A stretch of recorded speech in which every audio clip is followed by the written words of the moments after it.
પોરબંદરના છાયા રણ વિસ્તારમાં રહેતા એક પરિવારની બે બહેનો દ્વારા લોકોને પ્રદૂષણ અંગે જાગૃત કરવા પ્રયાસ થઈ રહ્યો છે, જેમાં લોકોમાં દરિયાઈ પ્રદૂષણની જાગૃતતા કેળવાય તેવા હેતુથી પોતાના ઘરે જ 1.5 ફૂટના માટીના ગણેશજીનું સર્જન કરી સ્થાપના કરવામાં આવી છે.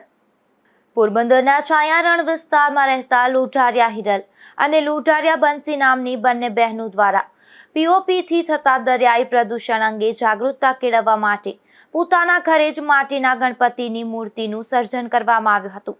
આ બંને બહેનો દ્વારા સતત 4 દિવસ સુધી અભ્યાસ બાદ મળતા સમયમાંથી ગણેશજીની 1.5 ફૂટની મૂર્તિ તેમજ મૂષકનું સર્જન કરી પોતાના ઘરે સ્થાપના કરવામાં આવી છે. મારું નામ છે ઢોલરિયા હિરલ. અમે અહીં છાયા રણ વિસ્તાર બધા મંડપની પાછળ રહીએ છીએ.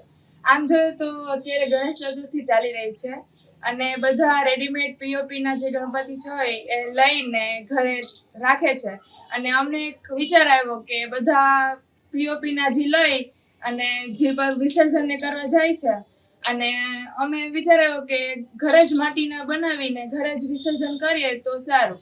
અને બહારના જે પીઓપીને લઈ છે બધા વિસર્જન બાદ જે કહે છે કે ગણપતિના હાથને પગને તૂટીને જે બહાર આવે છે જોઈને દુઃખ થાય છે એમ. અને આપણે આ ઘરે જ બનાવીને ઘરે જ વિસર્જન કરીએ તો સારું. અને વિસર્જન કર્યા બાદ આપણે આ એક ટ્રી પણ ઉગાડી શકીએ છીએ ને ટ્રી ઉગાડે તો એક ગણપતિ બાપા નામનું અને ગ્રીન સિટી પણ બની જાય.